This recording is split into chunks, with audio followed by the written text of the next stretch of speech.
All right, welcome back, everybody. Welcome to another Wildlife Cake and Cocktails Conversations audio podcast. This is episode 7. We'll be talking with Koala Rescue Queensland. It's a lovely sunny Sunday afternoon here, so in honor of our special guest, I have a Koala Mojito in front of me. It's eucalyptus syrup, soda water, mint leaves, and a lot of rum with some ice and garnished with a eucalyptus leaf. And it's not great. It's actually kind of gross. I've also got some Rocky Road here, which, while delicious, it goes really poorly with the mojito, which further goes to prove roads and koalas don't mix. But yeah, really a bad combo. I don't recommend it, but it's what we have.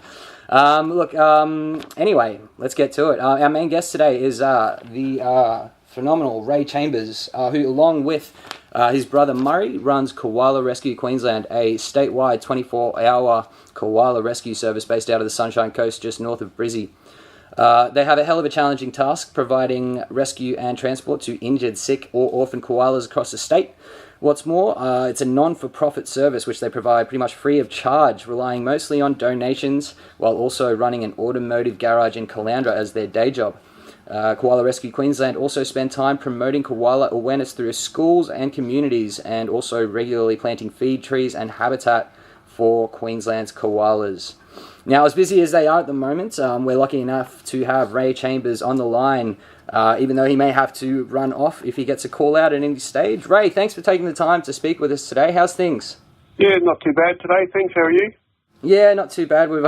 We're getting busy ourselves down here with the spring coming on. I understand you're on call at the moment, so no beverages for you? No, definitely no beverages, only the alcoholic water.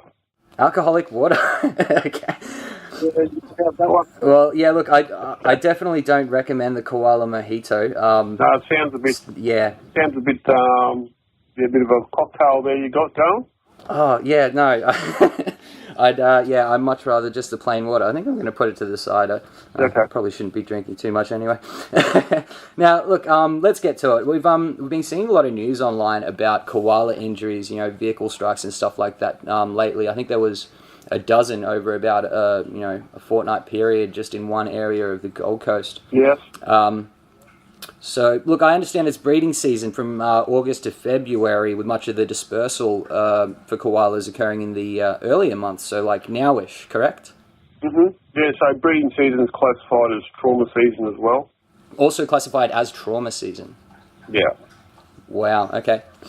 So they get into trouble and, obviously on the way into more man-orientated things. So, breeding as trauma is classified the same sort of thing, yeah. Yeah, wow. And have you guys been busy this last couple of weeks, obviously? Starting to crack on? We've been flat ringer every day. Very busy. How many will you do a day on average? Sometimes there'll be none, but there's at least a handful of call-outs a day about seeing one here, or there's one in my paddock or whatever. And like we had one yesterday that was hit by a car, and he actually passed away. Poor thing. Middle of the night from his injuries. Too beautiful, healthy male. There's always calls every day, and if there's a rescue out west or way down near the border or something, it's always a day trip to do that rescue or whatever. Anyway, so you go on all hours, and then so it's a pretty big day. Plus, then you've got to come back and manage the ones you've got in care. Yeah, right. So I've heard you guys will drive pretty much all over the state. You'll go up to Emerald or even further if necessary. How much time do you spend on the road on a job like this? The truck, we service our trucks at work every 5,000 Ks. Yeah. And because Murray's a mechanic, and so we always like to run fresh oil in them and get the longest life out of them. Yeah. And they in this trauma season, they can be on the hoist every 2 weeks. Oh wow. In the service. So Jesus. Yeah, very busy. Okay, well, Yeah. Well, look, we will talk a little bit more about how you guys get around and how you guys actually deal with these animals. But look, just briefly, before we get into that heavier stuff, I'm just going to fly through a quick intro to koalas for the audience. Now, I'm no expert here. I'm more of a reptile nerd myself. So, correct me if I'm wrong here, eh? Koalas, Latin name Phascolacus cineris, a tree-dwelling, eucalyptus-eating, medium-sized marsupial reaching around 15 kilograms. Like all marsupials, the young are born while still embryonic and crawl up the underbelly to find the mum's pouch, where they attach to one of two teats. They'll emerge from the pouch looking like small adults at about 26 weeks, though lactation can continue for another 5 months or so, with the sub-adults, mostly males, dispersing to look for territory during early spring. While they can live around 18 years, mortality rates are very high around urban areas due to dog attacks, vehicles, while moving across the ground, which is increased with urban development and habitat fragmentation. They have a broad but patchy distribution, restricted to eucalyptus forests and woodlands of eastern Australia, occurring from Queensland to South Australia. Now, the southern populations in South Australia and Victoria are overabundant, many descended from the 1890s French island conservation population, so low diversity, massive browsing pressure as well on the trees down there, and pretty low population health. In Queensland, the threats are different, largely driven by, as we mentioned, loss of suitable habitat, driving other risk factors to do both with dispersal threats and climate. How'd we go? Did we miss anything there? Yeah, I think you've done your homework. Even though the southern koalas, like the Victorian koalas, they aren't really in abundance, even though they might advertise it as. Okay. So we've actually, just touching base on the Victorian koala, we've been big advocates for moving koalas from Kangaroo Island and Raymond Island, such like that, and moving them back into the burnt out Saturday fires, the big black Saturday fires from many years ago, where koalas on the mainland. On the mainland, where Whittlesea and King Lake popped it really bad. There used to be a lot of koalas through there, and they all got totally burnt out. That's where that famous photo of Stan the koala with the fireman. Sure. We've been saying, because they come up with these stupid ideas, let's de-sex them so they don't overpopulate the island. They are so, the governments down there and, same up here are so stupid, to be honest, like I'll say how it is. Oh, absolutely, mate. Yeah, we've said for ages, you need to relocate, a couple of thousand breeding pair from that island back into the mainland, because that's all regrown back. And also along the Murray River, there's beautiful habitat of big river red gums and stuff along there, and there's no koalas. And we've even said, that could be re-stitched up with koalas. And so only just recent, they've relocated a handful of 300 breeding pair back into the Whittlesea State Forest. Okay. But they've de-sexed the females. So how stupid is that? So. What, yeah. All of the females, so it's not a breeding population at all? No, so it's pretty silly, but they are probably, taking their blinkers off a bit and had a look out, and they've actually got some of the, the pairs over there. But yeah, saying that, they've, very silly. Like most areas in Victoria, it's just like it's all been taken for agricultural, and the koalas are only in certain areas, certain places like down the Gippslands and those sort of areas. So, they're in big trouble as well down there, just in probably in a different sort of aspect. But right across the board, koalas are in trouble right across the country. Yeah, well, that's for sure. I mean, the multitude of threats that they're facing, wherever there is koala populations, there's generally some kind of threat to them. Yeah, exactly. There's no safe haven. We've always stipulated that most koalas are safer off the mainland now. Queensland's safest koala population is probably Magnetic Island and North Stradbroke Island. So North Stradbroke. Yeah, so all the islands are probably a better safe havens compared to the mainland now. Yeah, right. Well, that proves the same again in Kangaroo Island. So that's another aspect. So. it just proves the point that wherever you can control human activity and keep it to a lower pressure, that the animals will survive better and, repopulate better. Right. And look, I guess wherever on those conservation populations on those islands, you can keep the browsing pressure down, then you've got a population that's manageable, potentially even in terms of disease and things like that. You can potentially try to keep them disease-free, which is a bit of a challenge on the mainland. That is exactly it. So North Stradbroke is actually probably the healthiest population of koala in Queensland for disease. Yeah. Even though they're starting to show signs of things going wrong now, they're sort of, a lot of people over there are introducing pest dogs and stuff like that. So that sort of stuff's showing its signs. The big fires they had over there a few years ago has taken a lot of habitat, which hasn't really come back. The sand mining over there should never have happened. That's another issue. So, there is issues on North Straddy, but the northern end of North Straddy is probably like Amity Point and stuff like that's probably the healthiest patch of koalas there is. Right, and a massive tourist draw, of course. Helps boost the economy, helps, what helps conservation of koalas helps boost the economy at the same time, so. Oh, definitely. Like, so what I said on TV the other day, I said, we're never really going to see anything change till state and federal governments really say, let's make koala a priority and change legislation, and I can talk about the legislation later if you like, but... yeah, sure, we're going to get into that stuff in a bit. But until they make that a priority and want to do it, we're not going to see much difference. We're going to just see everything decline. But, on the other hand, or the other foot, they should be changing legislation because, number one, koala is probably the biggest draw card to this country for tourism. So, how many you want to see koalas? And it's like so many billions of dollars each year just in tourism.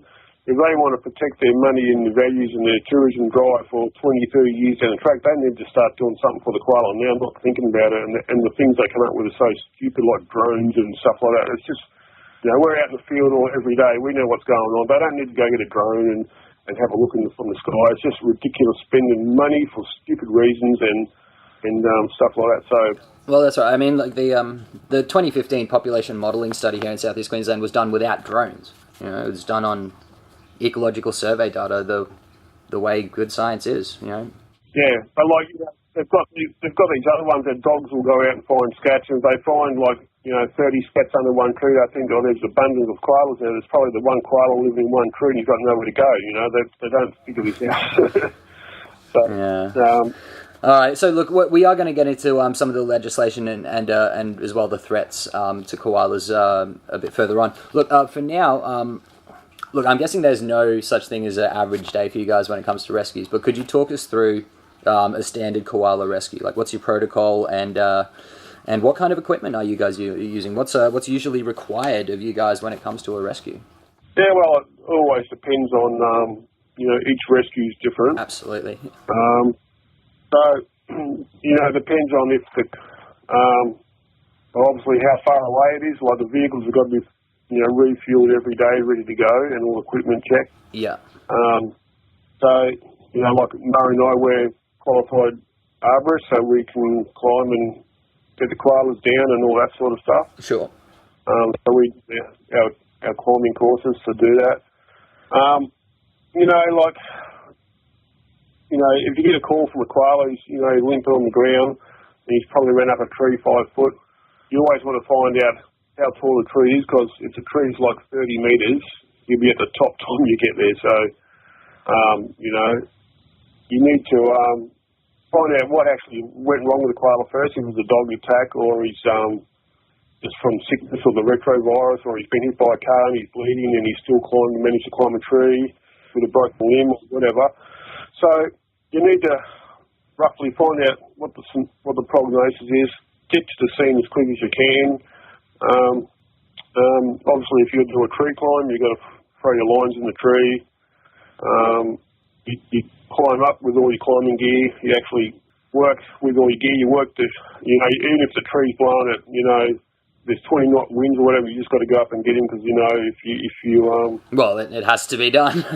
yeah, exactly. You know, like if there's shock involved or whatever, like you're not supposed to climb at night. We climb at night with lights, so I've actually had a few on the regular highway, which has been pretty scary. And how are you going up the trees? You're shooting a line up and then going up with carabiners? Yeah. So you shoot a throw line up. You pull your line. You pull your climbing ropes up. You hook it up to your harness, and you climb up. So you shimmy by yourself and tighten by yourself as you go, basically, or do you have somebody basically helping you belay and abseil? No, you do it. 99% of the time, you do it by yourself. You might have someone else there, or maybe someone from the public. They might be able to do crowd control for you, or fantastic, yeah. Or you know, traffic. You know, sometimes the roads are pretty active, so you can. Sometimes you need to do that sort of thing. Sure. Like it depends where it is, you know. Like absolutely. But it is, a lot of the places are like we had a climb the other day in the middle of the main street in Noosa, and like we needed about 4 people to be traffic and crowd controllers. So they'll just go and they were taking photos or just totally. Yeah, keep all the tourism back while you're trying to catch the koala. So, like, for example, if you've gone up a tree. And you've been dog, say for example, you're 30 metres up and you've got one that's been dog attacked and you can actually see the injuries. You might be bleeding from the buttocks, or you see a bite mark that's bleeding, or it could be even 3 or 4 days old. It could be fully fly blown, infested and whatever. So you can actually see the injury. So you know for a fact you need to get the animal no matter what it takes. You know, if you've got to fight your tree and fight your climbing gear and you put yourself in the line in some of them predicaments way up high, and you actually, once you've got the animal, you're contained, you've actually got him bagged up there with you 30 metres up, and then you actually, you clip him onto you with your carabiners and your harnesses, and you lock him in so he's safe to you, and then you abseil down. Wow. And then when you got him on the ground, you put him in a cage and you do an assessment, especially if you're like 4 hours away from your vets. So you actually got to do, see if they're dehydrated. You can shove some fluids in them quickly to stop a bit of shock. Right. You can give them pain relief on site. You might be able to treat, if it's a real bad open wound, you could probably wash it out with a little bit, with our first aid kits, you can wash it out and just, stabilise the injury, stabilise the koala for the 4-hour drive back for our vets or whatever, so. Yeah. If there's another one, if it's a dog, so if it's a car hit and he's actually got a broken limb, they'll climb with a broken leg. You actually, same thing, you get the animal down, you check the animal out, do your observations and that sort of a thing, and, if you need to wrap the leg up and bandage him, and also then obviously it's a break, so you roughly do the weights on him and you work out your pain relief dosage and you give him a bit of pain relief for the ride back. Wow. Get him comfortable in the cage, have it set up so he can lay there and be as comfortable as possible so he doesn't go into shock, stuff like that. So a lot of things you got to learn, for sure. Wow. So really trying to minimize shock. That's a lot of first aid you guys are doing. Like the fluid therapy, debriding wounds, cleaning, setting bones, and then pain management as well. Which with wildlife can be tricky because you do have to get your dosages very very they do have to be correct. Yeah. Yeah, exactly. Well, we've done a lot of our the last 10 years we've done a lot of hospital training, even though we're not nurses or anything like that, we know enough to do what we do. And, if they're cool, so, you might have one that's been on the ground that's, it could be from bone marrow disease or whatever, or could be kidney failure or dehydration. So, you might have to put them on heat the trip home and try to, you give them fluid again and just to try to hydrate their and keep that shock away. Keep the shock away. So you've got to do all that before you get back. You just don't.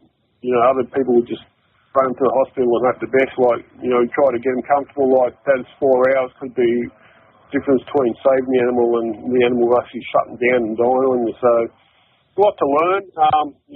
But that's it's definitely a plus, and it's definitely a thing that's got to be done, especially the way where we go. And there's not many groups that actually climb, so that's why we're so busy, because we're statewide. So we are climbers, and we can go and get the animals and assess them. So all the vehicles have got first aid equipment on board. All the vehicles got all the climbing gears.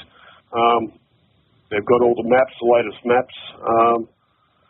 All the latest rescue equipment that wears out pretty quick. So, but so it's both vehicles are set up to go. Yeah. Wow, that's amazing. Like that's a lot of work stabilizing them on site after climbing up to get them down. Whether an injured animal is not exactly an easy thing to manage. Look, it's an amazing service that you guys provide in the face of not so great odds, let's put it that way. So hats off to you guys. Hey, much respect. Must be rewarding, but pretty tough at times, I imagine. Yeah, you say, we it is really hard emotionally. Between the three of us who do it, it's really emotional, especially when one dies on you, like the other night. It really knocks you around, and you feel like, why doesn't the government listen when you've got this beautiful animal in your arms that's just passed away? So that is very traumatic to us, and we're probably like, how would you put it? We're probably like human.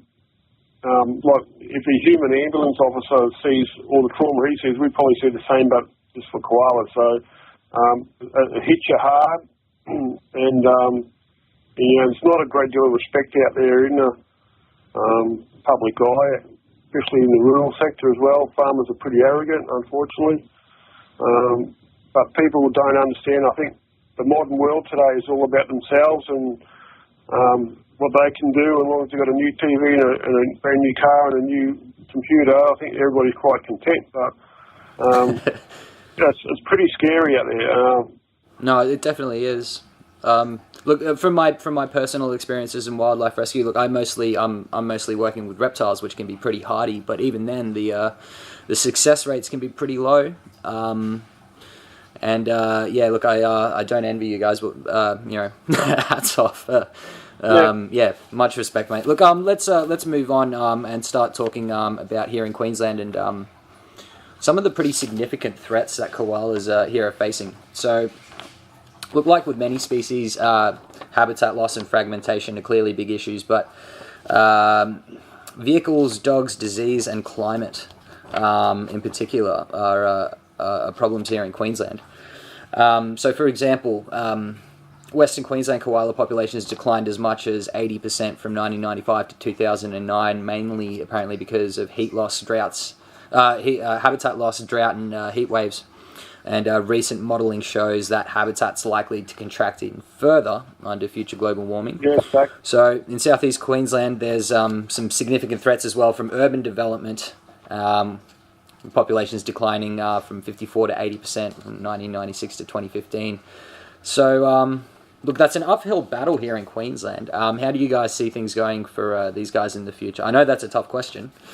To be honest, I agree. And the current trend, or the current way the ladder's going, I see doomsday just around the corner. You'll see front page in the Courier Mail, last koala in the wild dies, might be 5 years away in the wild, but at the current rate, with nothing being done, that's what's going to happen, unfortunately. And I'm not trying to be a bigamist or whatever, but I'm saying the facts. And I see, exactly, you got different issues from the coastal fringe to the out west, but it's the same result at the end of the day, the decline of the animal. Like everywhere you go out west, like you said about the droughts, you see, the trees are dying. You've got rusty myrtle coming through. You've got every creek bed you see is dried up and never has water in it. So, you see these big like back on the farming situation. Out west, you see, everything cleared for either crops or cattle grazing, which cattle I call the modern day cane toad. And you see so much water taken to do these big, 20,000 acre properties. Yeah, So massive irrigation projects and things like that. So if you could just picture winding the clock back where there wasn't any farms and every creek would probably still have moisture in it or water, and the water tables would probably be a lot better than what they are now, that most big blue gums on riverbeds and that would probably be okay. But in the last 200 years, we've changed the whole structure of the landscape so much by clearing trees for cattle and stealing every little bit of moisture we can and running bores and everything. We're just totally stuffed up the water table. So you will see the big blue gums out west and swamp mahoganies all die out because there's no moisture in it. The ground's got no moisture. So the koalas you see out west that have got, there might be a 5-year-old koala that's totally got very little teeth wear left or whatever because the leaf quality is so poor that they're eating tougher leaves so the teeth wears quicker and stuff like that. So you see a lot of things. Right. Yeah, they're not getting as much nutrition and there's a lot more fibre and cellulose in the leaves, so the molars wear out sooner and they can't feed as much. Exactly. So you see a lot of the koalas out west, or, especially I sort of think this year we're going to have a really big drought summer. So we're going to see a lot of koalas in the next few months really come in totally dehydrated and I can really see that coming. I think we had it about 8 years ago where you see these big trees really had no moisture, and you see it on the coast. Like here in Caloundra, we've had about 3 millimetres of rain in 4 months. We've had no rain here at all. So, and every time I'm out west, it's even worse. You look at it and it only takes some silly idiot to throw a cigarette butt out, and there's just going to be a mega fire somewhere. It's just the grass is dead. Yeah, right. Just another threat that's going to destroy more habitat for them as well. And well, look, let's focus here in southeast Queensland for the moment a little bit as well. With the habitat loss and fragmentation as well, there's obviously more movement across the ground and through open and degraded habitat out here along the coastline.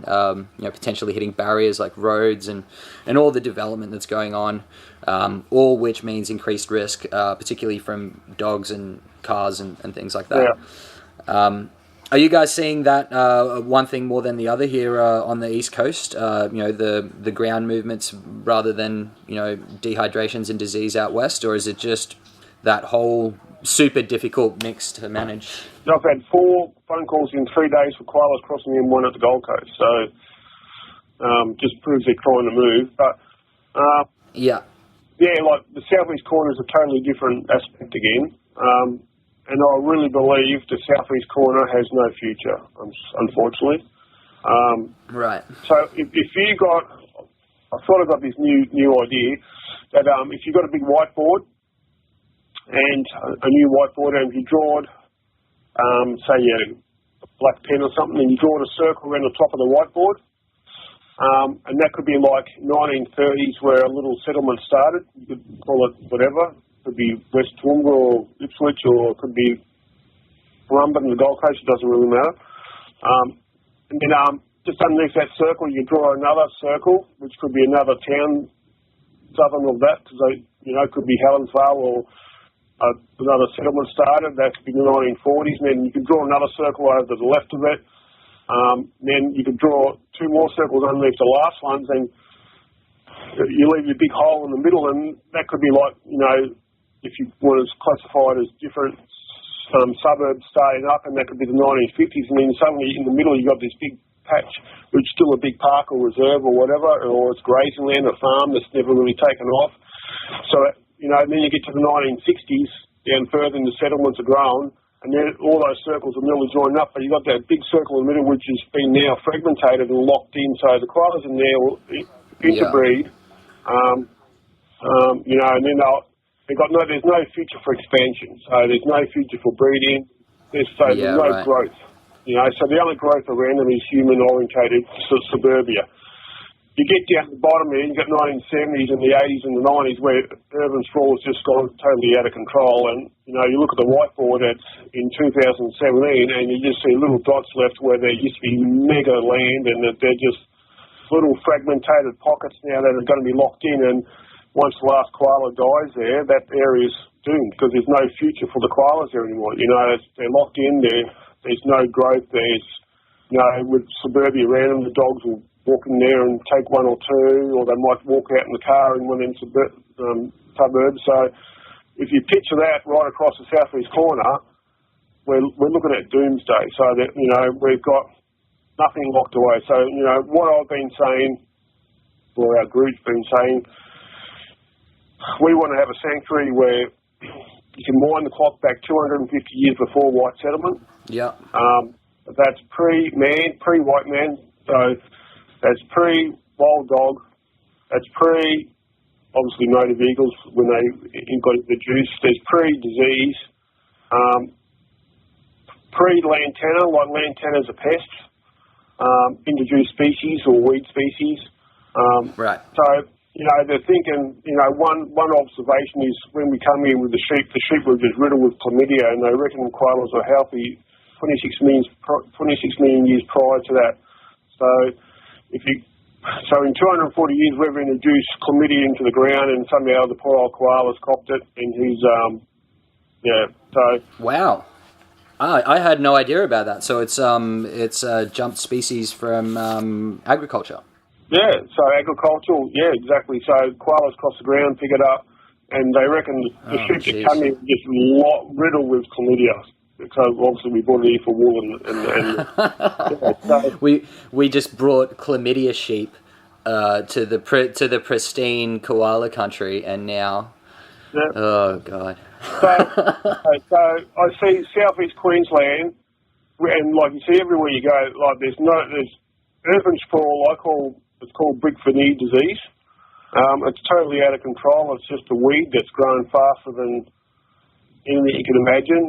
There's no control. Every council today, doesn't matter where it is, from the Gold Coast right up past the Sunny Coast or Gympie, every council's pro-development. They want more people. There's nothing stipulated or locked away as values for native animals. It's just too bad. They think, especially in areas like Gympie, where you got dogs, people buying rural property now, and dogs are just taking koalas. A lot of people moving there, and we've had a lot of dog issues up there, like domestic dogs, not really wild dogs. So, wow. So, there should be legislation put in place there for people who move into a koala area or zone not to have dogs. It's got pretty simple. Or lock them up between so many hours, and we'll have a muzzle if they're a prick of a dog, well, I think it's on all pet owners to manage their animals. I have a dog. She's an inside dog. That's partly because she has hip dysplasia, but whatever animal it is, it's your responsibility to manage. It's simple as that. And you see some of these farmers out west, they've got no total hygiene control about their dog, let alone themselves. So the care factor doesn't even exist. You got better check. I say you got a better conversation with the koala than some of these farmers, unfortunately. But oh god. Yeah, they are like tiptoeing some of these blokes out there. I tell you, I don't know how they can even drive a tractor. But getting back to it, so you see urban sprawl has gone too far. Like if you actually go up and get a satellite image and look down on either the Gold Coast, Sunshine Coast, and go back, and we've been actually doing this, go back decades at a time, go back in the 80s and look at the aerial shots of places that councils should have locked away as reserves. Back then they didn't, but they've let them go as development. We would have had a future of maybe a plan, but there's nothing. So going back to what I like to see is we have a sanctuary that is sort of set up pre-white man, so there's none of those above. There's no vehicles, no stress from introduced species or weeds. There's no wild dogs. There's pristine habitat that will be managed. The stress factor on the animals will be zero. It'll be locked away. So that's what you need. That's why we go back to how you see mainly most of the koalas that are trying to survive are off the mainland. They're on the islands, so the islands are copping less human activity. So that's why you need to lock away big blocks of land and manage them, and that's the only way I can see koalas having a chance. But other than that, it's way too late. Like the aerial shots of the southeast corner is just stupid. It's just, they're squeezing houses in every little pocket, and they're building them that close to each other. Like you go down to Alma Park Road where the zoo used to be, and there used to be koalas everywhere through Alma Park Road to Thompson Road and the Rangbar Road, and everything's cleared, every tree's gone, and the houses there, you could jump from one house to the other. They put them that close, and the only resemblance of what's left there is the old koala sign on Alma Park Road. So, it's not, that whole area is totally, they will call it local extinction. So, where the council hasn't cared, they've gone ahead, they haven't locked anything away. And in the old days, if a developer wanted to build 20 houses, the council might approve 15, and they said the last 5 you've got to have as a park. Those days seem to be gone, so there's no parks or reserves put aside for tree growth. If there's any real old growth trees, which they should say, we leave them alone because they're old trees, that should be a park or something. They just clear and knock them down anyway. And really what you're seeing with developers, you're seeing the same with TMR, the main roads people, that they take out so much trees like the Clounder upgrade and Karoi upgrade. The trees taken out there was not necessary. So much impact on vegetation loss there, it's ridiculous. And I don't think, there's been a lot of fights for the Clounder upgrade, a lot of backwards and forwards meetings and stuff like that, and our koala information about the whole lot, and they seem to go on deaf ears because the vegetation loss through here is just amazing. It's just like, even I've got people who are friends in main roads, and they go, we didn't even know they're going to take this much trees out. It's just, it's crazy. So I think, and if you want to talk about offsets and stuff like that, if you knock out so many trees, you've got to go plant so many trees somewhere else. Well, I've seen some of these offset plantations, and they just go plant wattles so they can get away with it, or whatever. So that's. Oh yeah, it's not exactly quality habitat, and freshly planted trees are not going to be good old growth habitat for 20 years or more until they get mature and they start developing hollows for smaller fauna and things like this. Yeah, so exactly. Yeah, look, it's a tough situation that they're facing here in southeast Queensland. It's not only when you take down, they took down a couple of 180-year-old blackbutt trees on the Clounder turnoff, and they're that's a city for animals. There's everything from termites, probably the ants, to birds, to possums, to. Yeah, absolutely. It's not just koala habitat; it's an ecosystem in itself, basically. It's a total ecosystem for wildlife, and I just can't picture how many little marsupials and everything got killed in all this devastation. But so things have got to change, like I said before. Yeah. Yeah, look, tough stuff. Look, obviously, as we mentioned, they're facing a pretty dire situation. Look, if anybody wants to read more on this, I recommend checking out the Southeast Queensland Koala Population Modelling Study by Jonathan Rhodes et al. From 2015. This is one that showed the declines of 54% and 80% from Pine Rivers and the Koala Coast, respectively, throughout the study period. Mostly through to, threats from ongoing development and urban sprawl, particularly in areas with moderate foliage projective cover. So, areas which are basically open woodland with nice large canopies, but not too dense in undergrowth. So perfect for koalas to run around on the ground from one tree to another nice and quickly. But that just happens to be the easiest habitat to clear and put down houses on. So that moderate FPC, foliage protective cover habitat, is disappearing. Yeah, and you see too, it just happened last week down in, I think it's somewhere in Gold Coast, that there's a pocket of bush where there's 25 koalas, and everybody wants to save that block for the koalas, and the environment minister has gone in and said, no, just give the koalas to the dream world to make an avenue, and the developers can go and take the land. Yeah, right. It's just crazy, Yeah. Vegetation VPOs, vegetation protection orders in this state have really been washed down.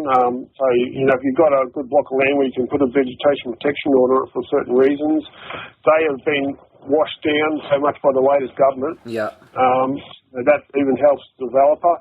I used to be able to go in there and put a VPO on a block, and and then they'd have to go away and sit down with the council and say why is this on here, and at least do a bit of homework. But now it just seems to be another thing against us. So. Well, look, this state is currently clearing vegetation at the same rate as I think the fronts in Brazil. We're one of the only developed nations to have a clearing front that size, and it's just ridiculous that it's still going on in a country that talks so much about conservation and wildlife and environment and tourism. And look, as I understand it, we're going to be losing some local populations, and already have. And unless there's some significant funding boost, pretty much got to prioritise where their rather limited funding goes. So exactly. You look at people come to the Sunshine Coast and they go, where do we go to see koala? Like they always go to Noosa National Park. Like you probably hear that quite often. You got to go to Noosa to see a koala, and that's it's probably one of the boys we put back the other day was back in the Noosa National Park.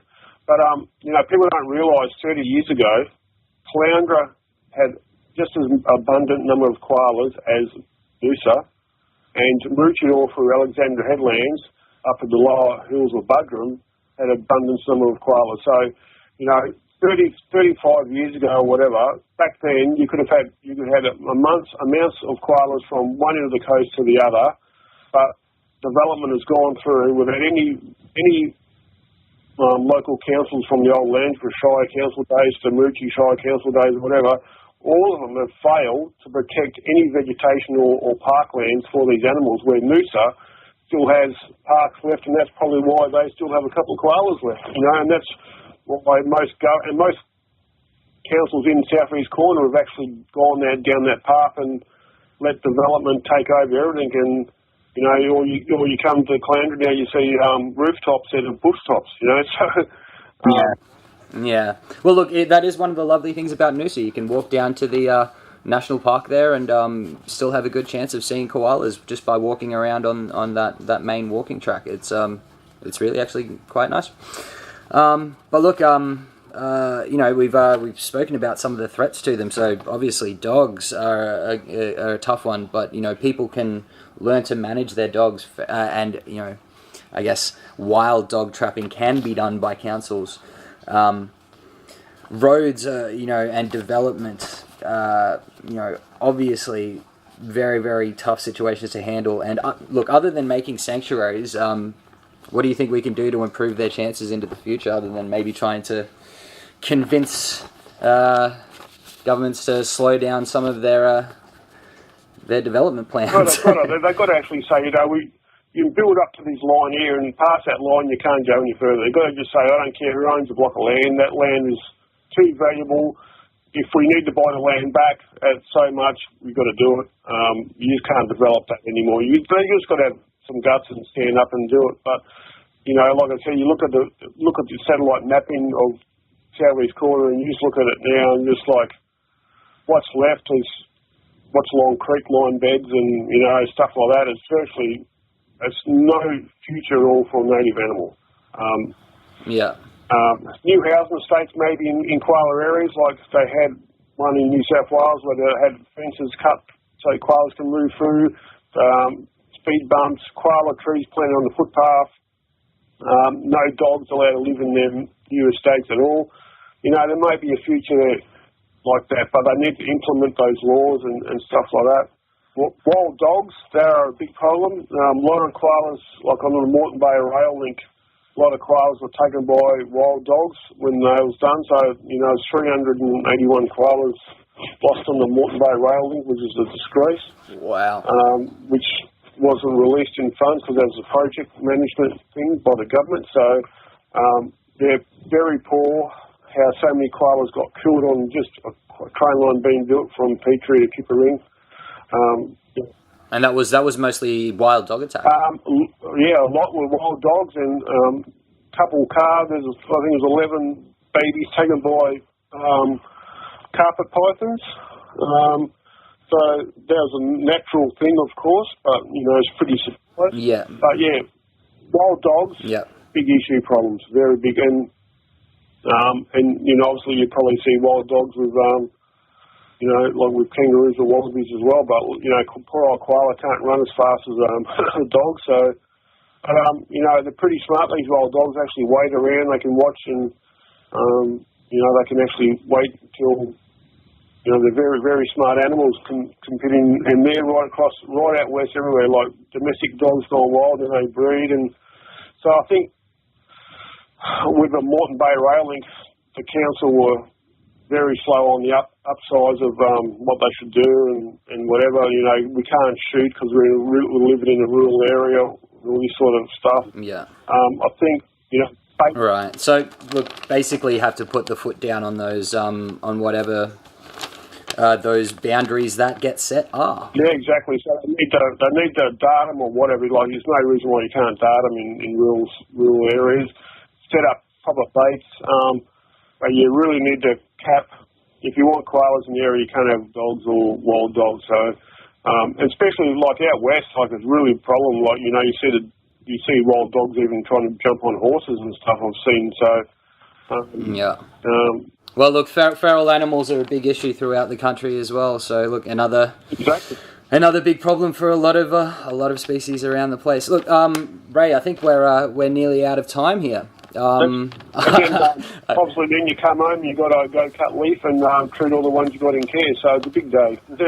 Yeah, no worries, mate. No worries. No, look, hey, you're welcome back on the show anytime. Now, before we go, I just recommend everybody check out the links for Koala Rescue Queensland. You can donate to them directly and help them provide 24-hour rescue for Queensland struggling koalas. You can also book yourself in for a vehicle service at WB Motors in Caloundra. Is that correct? Yep, that's the one. Yep. That's the one, and 50% of which goes to Koala Rescue. You can find all the details at Koala Rescue Queensland, QLD.org, or follow Koala Rescue Queensland at KRQLD on Facebook. Did I miss anything there? Is there any other plugs that we can add? Yeah, I'm a smash repairer, so I'll fix your din as well. Nice one. Good stuff. Yeah. Ray, thanks again, mate. It's been an absolute pleasure. I hope you guys keep fighting the good fight. Yeah. Best of luck into the future, mate. And I hope we get to talk again. We'll see how we're going at some point down the track. Definitely. And I think, you know, another thing too before I go, I think it should be brought into high schools and normal schools that... instead of having like, you know, phys ed 3 days a week, have it 2 days a week and have a upholstery assignment as native wildlife, and they can actually learn more because they actually don't learn enough about wildlife in schools anymore. So I think that should be a compulsory. Absolutely. Yeah. Look, education's always the key. You know, the more we know, and the more we can help out. Ray, thanks again so much. It's been a pleasure talking to you, mate. Cheers, yeah, keep saving those koalas, buddy. Mate. Thanks for having me.